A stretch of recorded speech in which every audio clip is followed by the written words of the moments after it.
En la carretera el letrero anunciaba bajar la velocidad, pues un puesto de vigilancia e inspección del ejército se encontraba adelante. Aquel hombre viajaba con su familia esa calurosa tarde de verano y al llegar al sitio de inspección, un soldado armado le indicó que debía estacionar su vehículo en uno de los sitios habilitados para tal efecto. A los pocos minutos llegaron otros dos soldados que ordenaron a los pasajeros bajar del vehículo y abrir el maletero. Los militares hurgaron en el interior del equipaje con sus manos. Fue una situación humillante, pues en este se encontraban las pertenencias íntimas de las personas que viajaban, incluyendo las mujeres. El ciudadano protestó por esta invasión a la intimidad, pero el militar al mando le ordenó callar bajo amenaza de ser arrestado.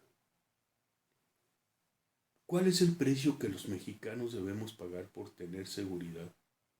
¿Hasta dónde va a llegar el poder de las Fuerzas Armadas sobre los ciudadanos con el pretexto de un combate al crimen organizado?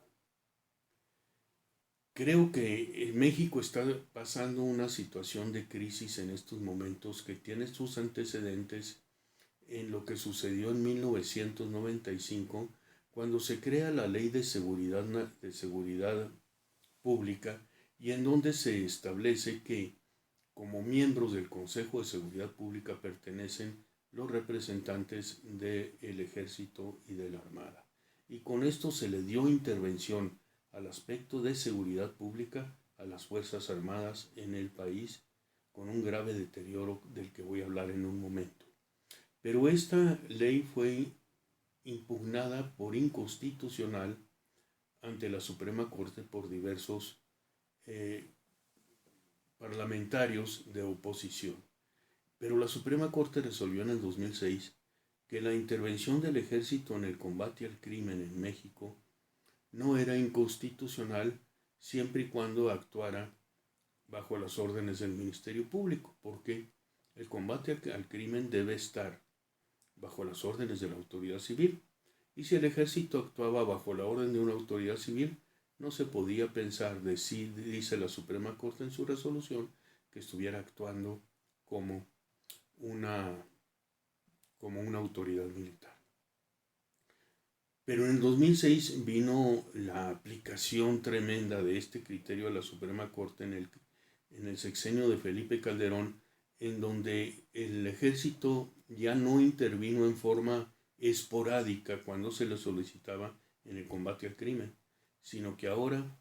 debido a las políticas de Felipe Calderón, intervino en forma permanente.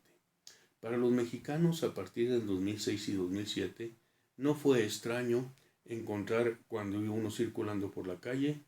encontrarse con vehículos del ejército camuflados,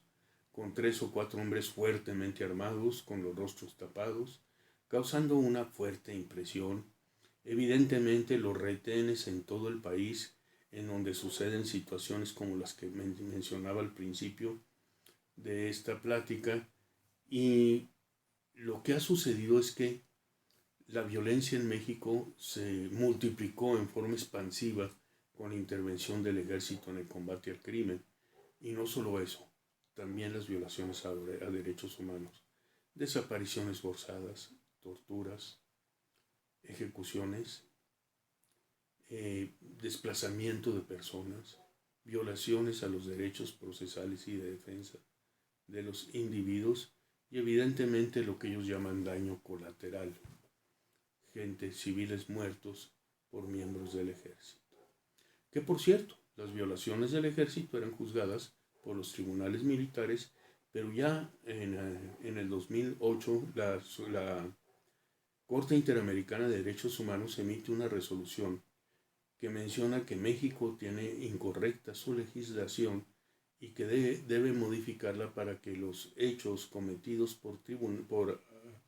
autoridades militares en contra de ciudadanos civiles sean juzgados por jueces civiles, lo que causó un enojo muy fuerte en las fuerzas militares en México, y han tratado de salvar esto a través de un proyecto de ley que se llama Ley de Seguridad Interior, que se encuentra pendiente de resolver en el Congreso Federal y que le daría al ejército una fuerza tremenda. Yo les invito a que lean más sobre este tema en la columna que voy a publicar esta semana en mi sitio web www.oscarmuyerkrill.com, en donde podrán interiorizarse más sobre estos aspectos que he venido tratando y qué es lo que puede suceder con nosotros si esta situación de fuerza del ejército continúa. Mientras tanto, les agradezco su atención y les deseo que tengan una bonita semana. Muchas gracias.